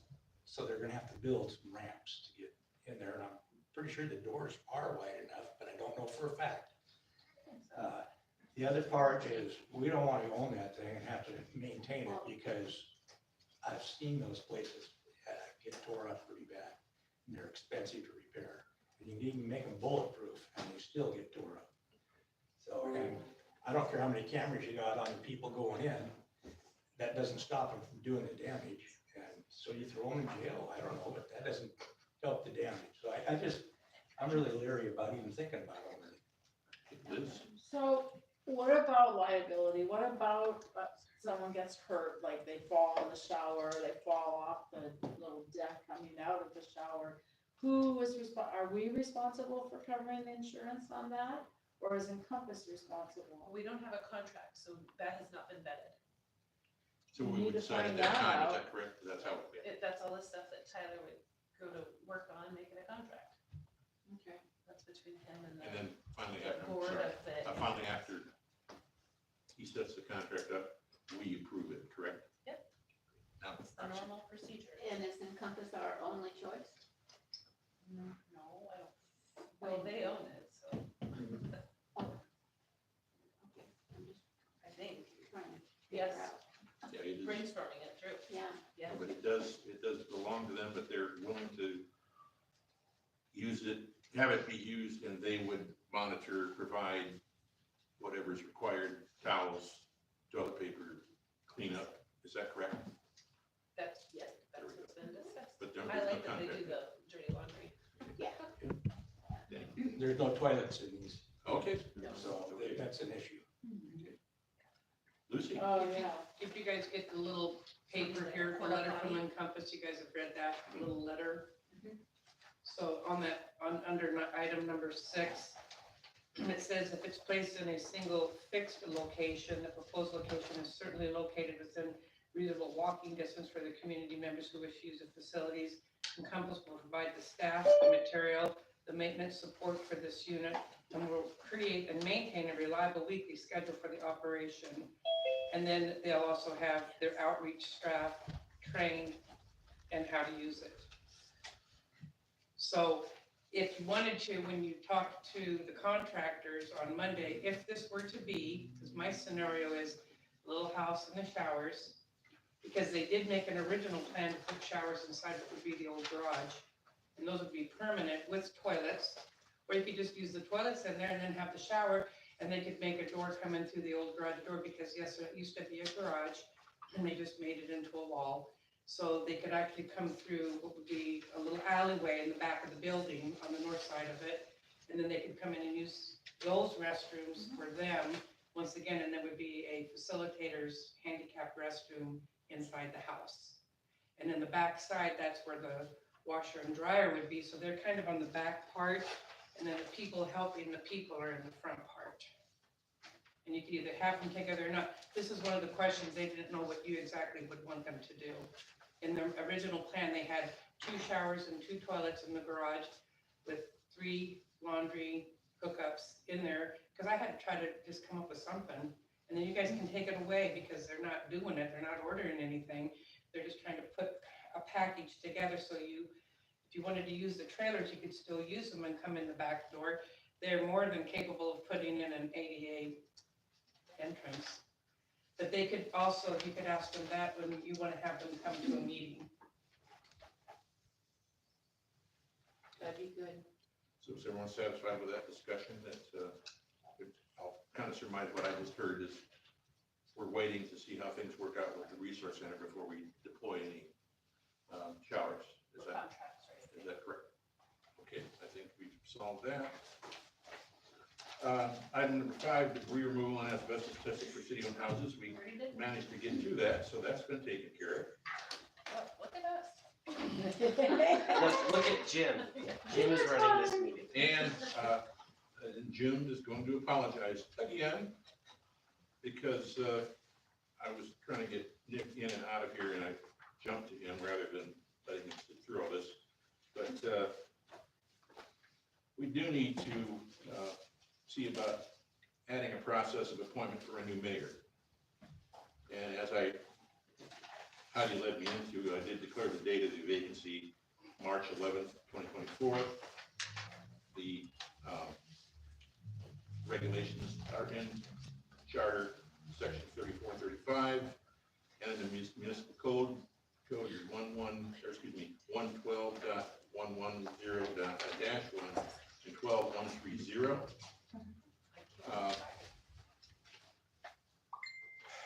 I did read what I have in front of me here that the city manager was kind enough to provide. City attorney was kind enough to provide. Okay, well, someone got this to me, I'll say that much. It's, organization today is not my specialty, but since we've announced the post is vacant, the council must promptly determine and declare the date of the vacancy. I did that. And the date of the vacancy must be filled as a city charter, section 35. In filling the vacancy, the council may make inquiries and hold interviews as considered necessary for the appointment. The appointment may be made at a regular or special council meeting. This is a special council meeting. In the past, this seat has changed hands a few times. The way it went, I'm going to just assume previously that the other members, we followed the same plan. Initially, we opened the mayorship or the job of mayor up to the council and see if anyone is on the council is interested in becoming the mayor. And then we vote on that. Is there anyone on the council? Just a second, Jim, or are we disconnected? Is that what you're? Yeah, we think that we're disconnected. We are disconnected, I believe, only on video. But I am trying to make sure if that mic is correct. So let me just log Can in. you ask Yeah. Kay, Kate, would you please let us know if you can hear us all right? text Jim or something? Yeah, let us know. Need to see your microphone come on. There's little red slashes through the microphones. Yeah, that isn't a good sign, but I have not got a text. I will text her right now and say, hey. Yeah, I think they're all. Heidi, is it okay if I come over and try and figure Yes, Yes, you- please. Yes. Yes, please. No problem, that sounds good. Absolutely. Joe. I have 5 people, 3 just joined because of the Zoom. Oh, While we're waiting, okay. I have a little show and tell here for you, just so you can see what. So that's. So these are the numbers of the pictures. So if you look at the pictures, they're all screwed up. Kay says she can hear us. This is, Yeah, Okay, audio's fine. yeah, I think it's just the video portion. Okay, she says she We can look hear the us. same as we Yvonne always do. says she can hear us. Yeah, Okay. Kate just sent me the text. She can hear but no video. Yeah. As far as I know, if we can get to work. Okay, as long Kay as, says she can't see us, but she can hear us. okay, so I I guess think we we're can fine. refer. Kate said the same thing. We're good, okay. It's unfortunate, but Well, She knows what you look like. yeah, exactly. Anyway, so back to the mayor's job, which I'm doing a poor job of filling. You're doing a great job. Stop. Yeah, you are. Stumbling on through, I will say that I was sitting next to Roxie when she was the mayor for a meeting, and she did a much finer job than I'm doing right now, but maybe the agenda was a little better. I'll keep that. Anyway, is there anyone on the council that is interested in becoming the mayor so they can sit here instead of me? Cale, is there anyone else? Okay. As I understand it, with nobody else saying it, all in favor, raise your hand. Mayor, Well, Mayor. Just because this is kind of momentous, I'm just gonna unroll this a little bit and have somebody make a motion. Okay. I motion that Because it could be like a Councilor vote of no confidence. Okay. George is our new mayor. Second. Now, all in getting a favor? little eager there, Jim, weren't you? Yeah. Get out of that chair. Okay, so, given that it's not well defined, but it says there's supposed to be a 24-hour period where we do some sort of check whether he's qualified to be mayor or not, my recommendation is I finish messing up this meeting, and the next meeting you'll be sworn in and become the new mayor. Does that sound good to everybody? Cale, have you lived within the city? Congratulations. And have you lived within the city for the last year? Yeah, because I've been on council, so, yeah. Okay, thank you everyone for that and for putting up with the nonsense that, Congratulations. yes. Yay. Now, I have added the mayor council concerns area. Did you want to have your second public? Yeah, I should have, I'm sorry, yep, you're right. Got it down here. Ask the question By all means. about the mayor position. Does that leave a council position? It does. Yeah. My recommendation would be, at the next meeting, we handle that. It would be a little more complicated because we'll be asking the public if anyone would like to join us on the council. And then in turn, based on previous experience, the council would discuss the applicants, thank you, and basically raise our hands and appoint one at the next meeting. Does that sound right, Heidi? Sounds good to me. We can start, I think immediately people are online listening to this. So So if the- people are interested, Omega and I will put the application up tomorrow morning. It's already up. It's already up. It's under, how do people find it? They would go, on our city website, and I don't know it by heart. But it's on the city website and we'll do some advertising around it. And then you can appoint people or a person at your April regular meeting, or you wanna do like the early April meeting? It's under government, That calendar up. Sure. it's under government, and then, Here it is, if people Can are. you see it? They're gonna die. Put it on Do you want me to, That's good. you can see it? Okay. We have a So- motion. So everybody look up on the screen here in case you're trying to guide people through it. So it's under the government pull down tab. And then that all pops up and then you see over there, the general election process, and click on the application process to apply.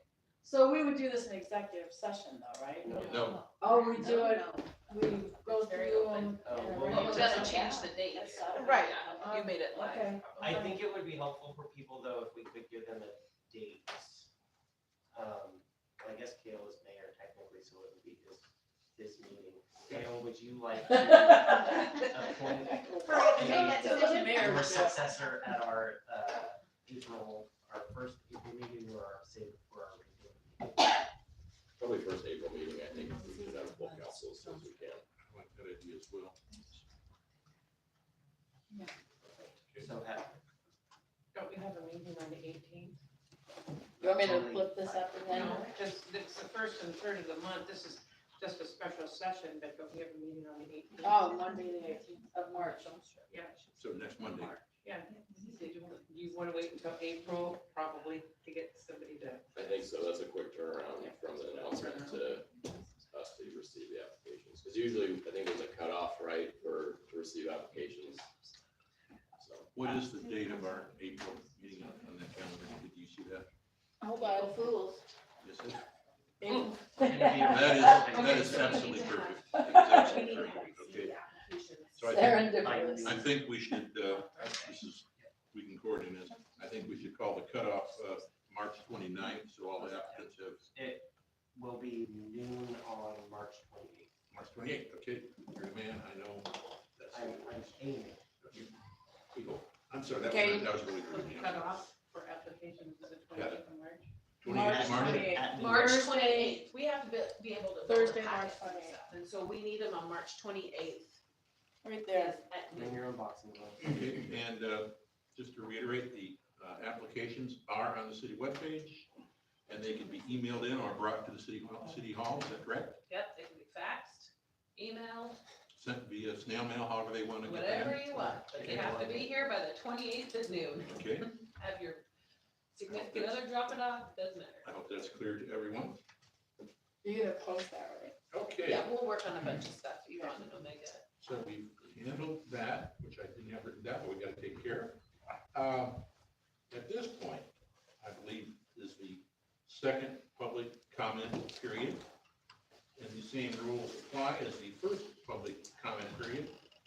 I hope I don't have to reread them. Bottom line is 3 minutes, and council may ask questions, and complaints should be addressed to the appropriate city department or city manager prior to directly addressing the council. So at this time, is there anyone in the room or online who wishes to comment publicly?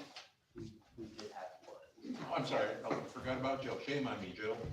I will let you go first because everybody else is going to be online. Get some time to think. Go ahead. Thank you, Councilor Buckles. Informally, I want to congratulate Cale for being put as our mayor for the city of Sheridan. Congratulations. I'm up here because something that came to, was discussed about the cooling and the warming location, which is, I would imagine is Sheridan's public library. From my understanding, correct me if I'm wrong, anybody here, that's the only designated location in Sheridan. But correct me if I'm wrong. There's been some times where, and I know we have vacation and people have lives, and I understand people have days off and appointments and things like that, but there's been times where I've noticed that the library was closed on certain days where it was extremely hot, like Mondays, definitely. And of course, obviously with the storm that came in January, I understand that it was closed because, staff couldn't get down there, but I would like to see potentially other locations, like secondary location, just in case if the library is closed, that there's something that people can take advantage of in the community. Or at least have future discussions on another location, just in case.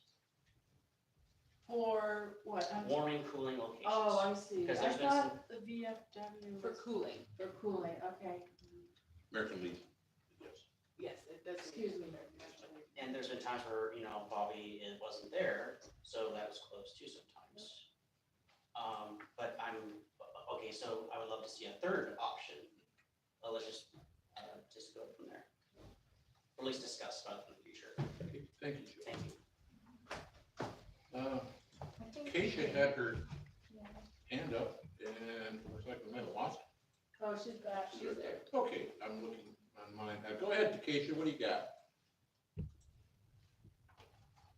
Keisha? We can't hear. There you are. We can't hear her. Oh, Because of the speaker.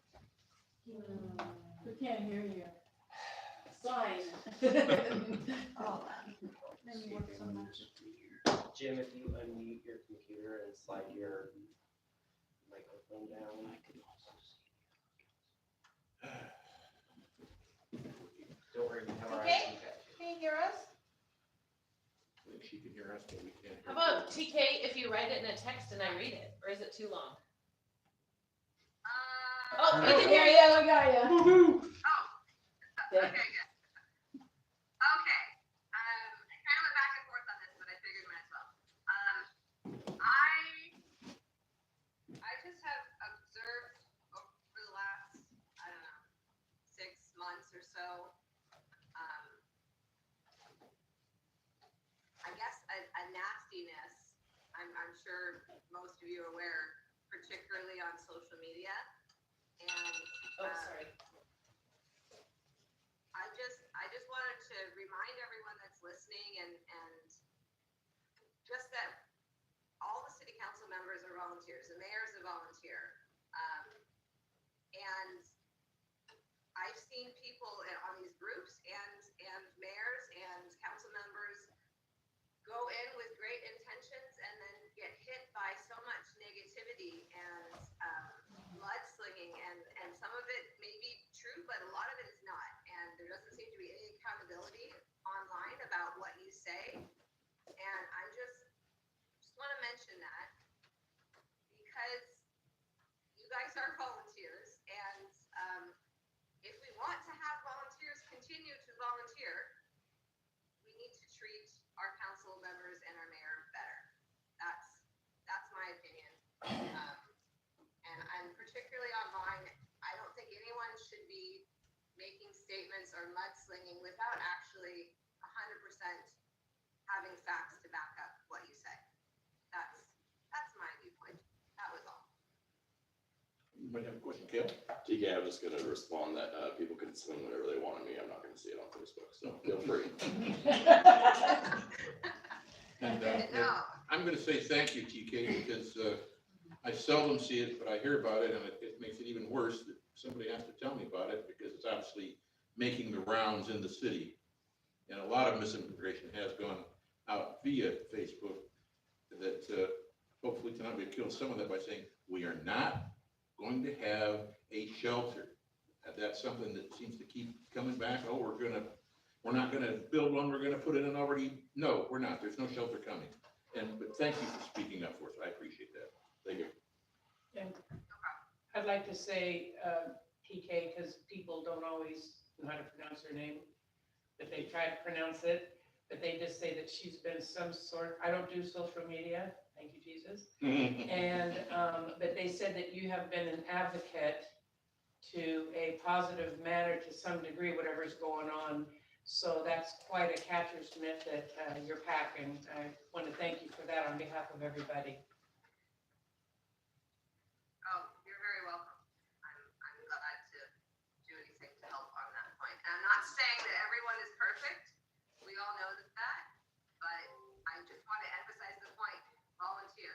for volunteers, you know? We know. Anybody else online want to make a comment? Okay. This is a little unusual. I received an email 12:35 p.m. today, and I responded and told that person that I invite them to come either to the meeting or be online to present this. I waited till the end of the meeting because I was hoping that they would come online. I noticed some people a little late than earlier in the meeting. I will give this, oh, go ahead, Heidi. So your person is anonymous, right? And I I just. know the email has a name on it. My comment to this person was that I would present it without her name. If I can do that, great. Can I not do I that? don't think so, actually. Right, Tyler? Okay, I will double check real quick if I've gotten a response to, kind of more or less give me permission to say the name in public. I don't want to cause anybody any heartburn. And we have to know the city of residence. I do know that this person is a resident of the city, I think. I almost know her address. We don't need that. I know, but I'm just saying that I know. You almost know it. I know this person lives in the city and that they've lived in for the city for more than a year. So, okay, if I haven't got any information saying, yes, do that, don't read my name, so I will not read this. And thank you for clarifying. Anybody else? Okay, Liz, go ahead. Denny, please tell Wait, Marianne, Liz. what? Just a second, please. Jim, are we done with public comments and we're Oh, I'm moving to? I thought this was, you're jumping on a mayor, council concerns, is that correct? Is that what you're, okay. Sorry, Yeah, I just wanted to make sure. No, that's fine, thank you, Tyler. Yeah, I didn't say it. I'm still scrolling through online people, no one else has a hand up, so we have finished with the public comment period. And by all means, let's start mayor, council concerns. Go ahead, Liz. I'm gonna cry when I say this. I would like you to thank Marianne on my behalf, and I'm sure on other councilors' behalf, for her service and to the city as mayor, and I wish her well. I would appreciate it if you would do that yourself, Okay, if anybody wants to do that. I'm not. a conduit. Okay, I understand. I'll do that. Okay, what you got, Denny? Okay, I got a text message with a name. Okay. Susan Jones, who does the nails and pedicures in the green building. Is this a public comment? Is that what this is? She asked me to read this. Okay, is she a resident of Sheridan? She is a resident of Sheridan, been for decades. It says, Denny, please share my text aloud with the Sheridan City Council today. This came in at 4:42. I just dropped my water payment in the black box outside to the right of the front entrance. It's offensive that the City Hall is open for a council meeting at 4:30 p.m. today, but not until 5 p.m. daily for the citizens who pay the employees' wages via the water payments and thereby also help to grow their pensions. I have little respect for this way of doing business. Thank you, Susan D. Jones, Sheridan resident.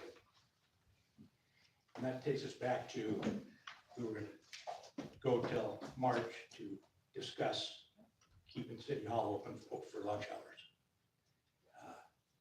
I think that needs to be done, and all I got.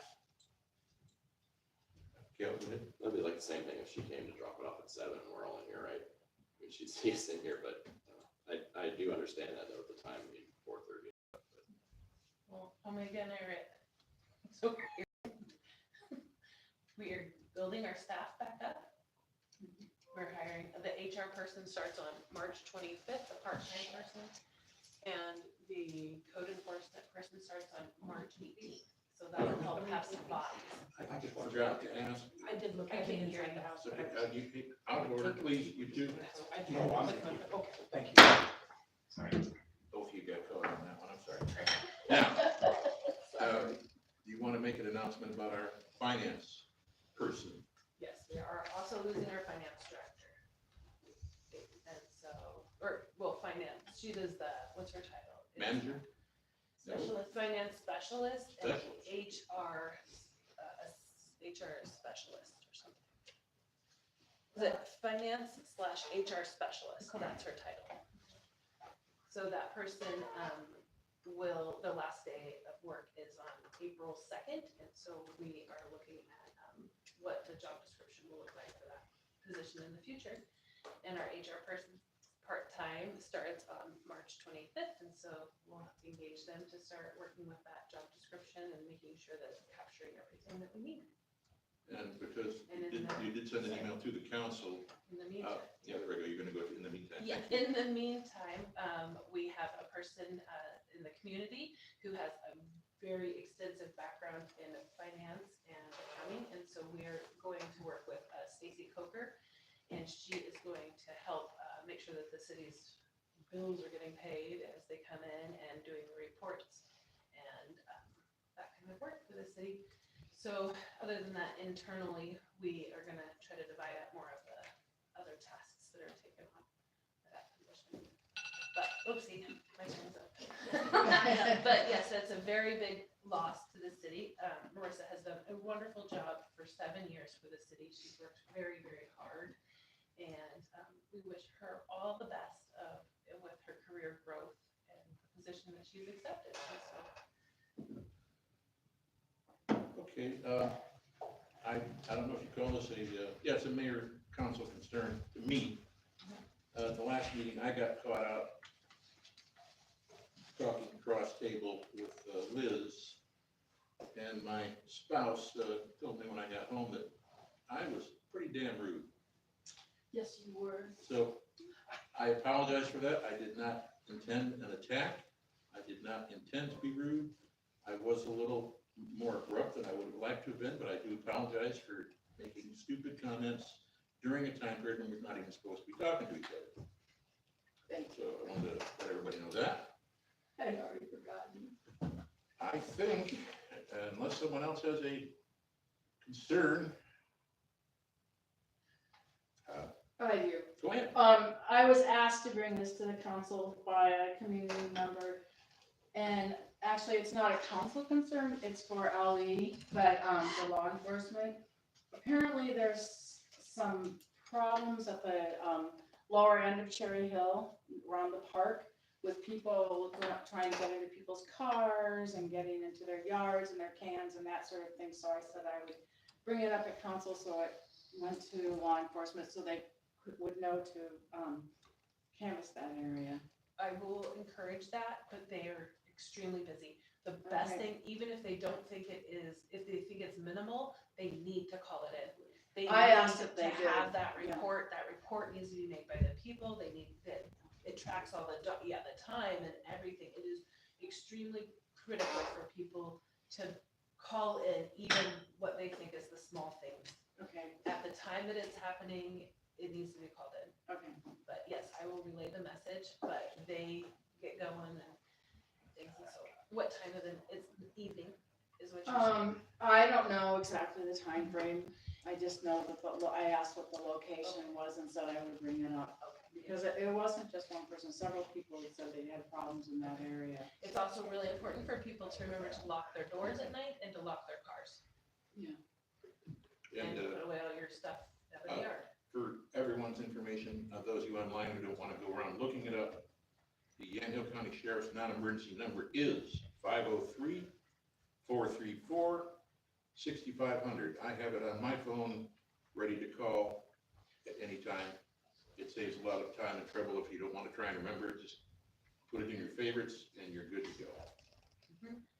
Now, any other council concerns, mayor concerns? I don't have any that I know of, other than I'm done with this job. Only until Cale has to miss the meeting. Did a great job. I think when you first on the agenda. So with that, I'm entertaining motion to adjourn. I second it. Okay, all in favor? There we go. It passes unanimously. We're done. Oh, yes. Good meeting, Jim. Good job, Jen. We're gonna have to move the equipment away from the. Yeah, it needs to be like tape. You have one of these? I think what's wrong is that when we do it. Congratulations, Cale. Thank you. My condolences. My condolences. Yeah, but he's calling me. But the big white building house across from the church. Yeah, that was the whole thing. No, you don't have to. It's a blessing. That was the thing I ran from there. Yeah. Do you want us to give this someone on the? There's task council force? president, and then it's really much to go, but with the school board and stuff, I kind of see how it raised the relationship with the Dory superintendent, and, you know, I kind of see the same thing. All right. That's kind of what I want. Jim, no problem at all. I hadn't even forgotten. No, I think- I remember him yelling at me. Put that in there, we don't even have a. And I know, prior to that meeting, told the beloved pet, and